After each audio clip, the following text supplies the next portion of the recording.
Brought to you by Agilus Diagnostics. Health test की बात आती है तो मैं भरोसा करता हूँ India largest diagnostics company Agilus Diagnostics. खुद को टेस्ट करते रहो।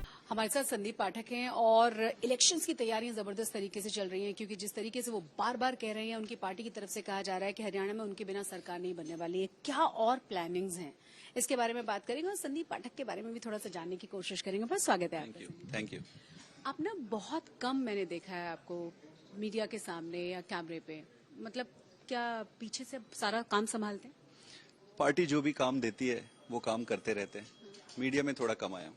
तो अभी कैसा लग रहा है आपको? लग रहा है कि यंगस्टर्स स्पेशली जो बहुत ही पढ़ा लिखा एक यूथ है, वो कैसे अप्रोच कर रहा है, और आपको इलेक्शंस को लेके क्या कहना है, स्पेशली अभी जो हरियाणा में चल रहा है? ये काफी इंटरेस्टिंग है। आपको मैं बताऊं, इंडियन पॉलिटिक्स में अब यूथ्स की जो इंक्लिनेशन बढ़ी है वो बहुत अच्छी बात है। सारी पार्टियों में आप देखेंगे तो धीरे धीरे यूथ्स एंटर कर रहे हैं और वो एक अच्छा चेंज है। आम आदमी पार्टी की एक खासियत मैं आपको बताऊं, मैं पार्टी में आया, आके काम करना शुरू किया, पार्टी ने मेरे में मेरिट देखा और मेरिट के बेसिस पे मुझे राज्यसभा सांसद बना दिया। मतलब ये इतना बड़ा चीज है, इतनी बड़ी चीज है। It is very difficult that you find such a thing in दूसरी पार्टियों में, आपको ये मिलेगा नहीं। कहने का मतलब ये है कि स्पेशली जैसे अभी आतिशी जी को हमने चीफ मिनिस्टर आम आदमी पार्टी ने, तो ये आम आदमी पार्टी की खासियत है। यंग लोगों को प्रमोट कर रहे हैं। Meritocracy is the only criteria. सिर्फ मेरिट और प्रवीणता के आधार पर ही लोग ऊपर आ रहे हैं। तो ये अच्छी चीज है, देश में सभी पार्टियों में होनी चाहिए। एक और चीज संदीप जी, अभी आपने देखा कि जिस तरीके से ये पार्टी बार बार यही कहती रही कि हम बहुत ऑनेस्ट हैं, और जिस तरीके से लगातार जेल के भीतर रहना, जिस तरीके के आरोप लगे, जिस तरीके से इस्तीफे की मांग तो बहुत लंबे समय से की जा रही थी, डेंट लगा है पार्टी की उस इमेज को? देखिए, हमें ये बेईमान साबित करने में इसीलिए लगे क्योंकि हम ईमानदार थे। आप देखो, हमारी सबसे बड़ी स्ट्रेंथ क्या थी? हमारी स्ट्रेंथ थी ईमानदारी। इन्होंने ये सोचा यार कि अगर इनको डाउन करना है तो इनकी जो ईमानदारी इमेज है उस पे हिट करो, और उस पे हिट करने के लिए इन्होंने फिर स्ट्रैटेजीज बनाए, गंदी राजनीति, षड्यंत्र, वो सब सारा करके इन्होंने एक तथाकथित शराब घोटाला बनाया, अरविंद केजरीवाल जी को जेल में डाल दिया।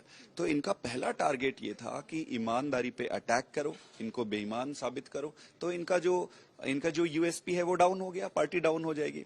इसके अलावा दूसरी बात ये थी कि इसके आधार पे ही अरविंद केजरीवाल जी को इन्होंने जेल में डाल दिया। इनकी स्ट्रैटेजी ये थी कि वो जेल में जाएंगे, दूसरे किसी को सीएम बनाएंगे, फिर पार्टी को ब्रेक डाउन कर देंगे, डिसइंटीग्रेट कर देंगे, और बीजेपी या तो वहां पे राष्ट्रपति शासन लगाकर या फिर से जो कुछ भी करके अरविंद जी के एब्सेंस में ये कब्जा कर लेंगे। वो हुआ नहीं। वो हुआ इसलिए नहीं क्योंकि जहां तक इनकी सोच पहुंचती है, अरविंद केजरीवाल वहां से सोचना शुरू करता है। मतलब वो अब पूरी तरह से उनका पार पाने में सक्षम है। आप सोचो ना, देखो, अरविंद केजरीवाल के अगर व्यक्तित्व को समझना है, मैं आपको बड़ी इंटरेस्टिंग चीज बता रहा हूँ, तो इस दो घटना से आप समझ सकते हैं। पहला, जब वो जेल में थे तो क्यों रिजाइन नहीं किए, और जब छूट के आ गए तो भाई साहब जब आपको देने की जरूरत नहीं थी फिर आपने क्यों रिजाइन किया?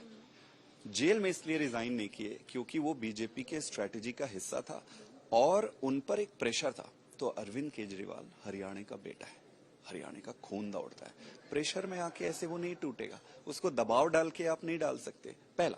दूसरा पॉइंट ये था कि जिस तरीके से BJP state after state governments गिरा रही थी, वो जब दिल्ली पहुंचे तो अरविंद केजरीवाल जी की जिम्मेदारी थी कि इनकी जो सिनिस्टर प्लान है, गंदी जो स्ट्रैटेजीज हैं, उसको फेल करे। वो रिजाइन ना दे के उन्होंने फेल कर दिया।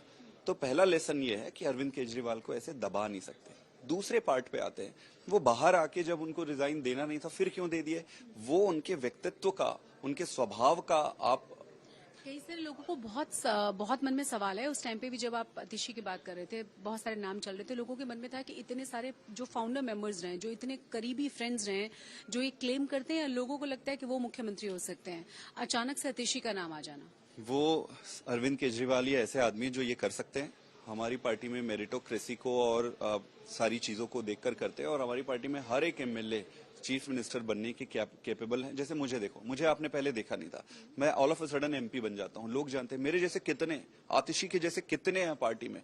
तो ये खदान है टैलेंट का। अरविंद केजरीवाल जी समय समय पर उस खदान से टैलेंट को निकालते रहते हैं। नहीं, आपने सुना ना, स्वाति मालीवाल ने कहा कि उनकी जो फैमिली है किस तरीके से अफजल गुरु को सपोर्ट करती रही है। इस तरह के इंसान को अगर आप दिल्ली का मुख्यमंत्री बनाएंगे तो कितना ज्यादा मुश्किल रहेगा। देखो, मैं इतना ही कह सकता हूँ कि इतने दिन से वो मंत्री रही थी, किसी ने उनसे प्रश्न नहीं पूछा, पहला। दूसरा, आज जब उनको मुख्यमंत्री बना देते तो आप उन्होंने जो काम किया है, उन पे जो मेरिट है, उन पे जो डिमेरिट है, उस पे डिस्कशन करो। अब और पुरानी चीजें ऐसे निकाल के उनके माता पिता का, उनके चाचा का, उनके तब मेरे साथ पूछते पहले या कुछ और नहीं, भाई मेरे से जज करो कि संदीप पाठक क्या कर रहा है, कैसे कर रहा है। एक साधारण परिवार से आके यहाँ तक पहुंच गया। आतिशी थी कहाँ से आई, वो सेंट स्टीफन में पढ़ी, फिर ऑक्सफोर्ड में पढ़ी, फिर यहाँ पे आके राजनीति की। आपको पता नहीं होगा, आतिशी जी भी मध्य प्रदेश के किसी गांव में जाकर काम करती थी। वो ग्राम स्वराज में गांव में काम करती थी। तो व्यक्ति के सोच को आप वहां से समझिए कि क्या मोटिवेशन रहा होगा। आप मुझे अपने बारे में बताइए, आपका बैकग्राउंड क्या रहा है और पॉलिटिक्स में कैसे आपका आना हुआ? मतलब क्या चीज है जो आपको पॉलिटिक्स में खींच लाई? मैं छत्तीसगढ़ के एक छोटे से गांव में पैदा हुआ। मेरे मम्मी पापा अभी भी गांव में ही रहते। वहां से जब मैं 9.5 साल का था तो गांव में स्कूल नहीं थी, तो अपनी बुआ के यहाँ रहने आया मैं बिलासपुर। तो 9.5 साल का जब मैं था, मैंने अपने मम्मी पापा को छोड़ के बाहर आ गया था। पढ़ाई करते करते करते एक चीज क्लियर था, किसान परिवार से आते थे, मिडिल क्लास से आते थे। ये पता था कि यार पढ़ाई एक तरीका है जिससे जिंदगी बन सकती है, रोजी रोटी मिल सकती है। तो पढ़ते रहे। फिर मैं हैदराबाद आया। वहां पर एक IICT है, Indian institute of chemical technology, वहां पे रिसर्च किया। फिर NCL है, नेशनल केमिकल लेबोरेटरी पूना, वहां रिसर्च किया। उसके बाद मैंने एग्जाम्स दिए और कैम्ब्रिज यूनिवर्सिटी में मेरा सिलेक्शन हुआ। मैंने वहां PhD करी। तो सुपर कंडक्टिंग मटेरियल्स पे मैंने वहां PhD की कैम्ब्रिज से PhD करके फिर मैं ऑक्सफोर्ड चला गया। ऑक्सफोर्ड यूनिवर्सिटी में क्लैरेंडन लेबोरेटरी है, वहां पे मैंने बड़े प्रोफेसर्स के साथ काम किया फोटोवोल्टिक डिवाइसेस पे। वो करके फिर मैं MIT गया। MIT में एक प्रोफेसर व्लादिमीर बुलोविक है, बहुत बड़े साइंटिस्ट है फोटोवोल्टिक के, उनके साथ काम किया। इस पूरे प्रोसेस में क्योंकि मैं गांव से आता हूँ, मेरे मन में ये था कि यार मुझे ना कुछ करना है। कैसे करना है ये नहीं पता था। धीरे धीरे ये आ गया था कि पॉलिटिक्स में आना है, कहाँ जाना है, किसके पास जाना है, वो नहीं पता था। फिर इसी बीच पैरेलल में, अब ये मेरी पिक्चर चल रही थी, पैरेलल में पिक्चर चल रही थी अन्ना आंदोलन का। वो मैं देखता था, वहां बैठ के सोचता था कि यार these guys are looking fine. ये अरविंद केजरीवाल वैसे ही बात कर रहे हैं जैसे हम सोचते हैं। तो धीरे धीरे मेरे दिमाग पे आते गया कि यार इनके पास जाना चाहिए। फिर मैं दिल्ली आया। दिल्ली में IIT में प्रोफेसर बन गया मैं। प्रोफेसर बनने के बाद फिर इतना शानदार बैकग्राउंड रहने के बाद, पॉलिटिक्स में आने के बाद कभी ऐसा लगा गलत जगह आ गए? बहुत मुश्किल है लोगों को उस तरीके से चीजों को कन्वे कर पाना, क्योंकि यहाँ बहुत अलग तरह की चीजें चल रही होती है जो आम इंसान को शायद समझ भी ना आए। देखो, डिफिकल्ट तो है, पर मुझे लगता है उतना भी खराब नहीं है जितना लोग पोर्ट्रे करते हैं। बहुत सारे अच्छे लोग हैं, और मैं बताऊं सारी पॉलिटिकल पार्टीज में अच्छे लोग हैं। जैसे मैं अभी पार्लियामेंट जाता हूं, पार्लियामेंट में सारी पार्टी के लोगों से मिलता हूं, हर पार्टी में अच्छे लोग हैं।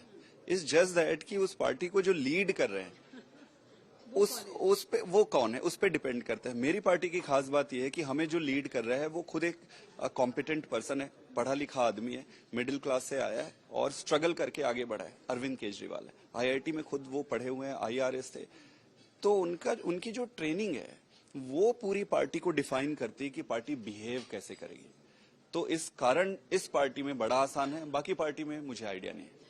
हरियाणा में भी आप क्या सोच रहे हैं? आम आदमी पार्टी क्या सोच रही है? अच्छा सोच रही है, और हमारे वॉलंटियर्स हैं जो चुनाव लड़ रहे हैं, बहुत फाइटर हैं, बहुत अच्छे लोग हैं, और अच्छा होगा। मुझे लगता है हरियाणा की जनता चेंज चाह रही है, और चेंज के लिए उनके पास 2 ऑप्शन है। पहला ऑप्शन है कि बाकी की सारी पॉलिटिकल पार्टियां अदर देन BJP, और दूसरा ऑप्शन है एक नई पार्टी, आम आदमी पार्टी। अब उनको ये चुनना है। सीट्स बता पाएंगे? असेसमेंट आप? सीट्स में इतना ही कह सकता हूं कि आम आदमी पार्टी के बिना इस बार हरियाणा में सरकार नहीं बनी। बहुत बहुत शुक्रिया हमसे। Thank you.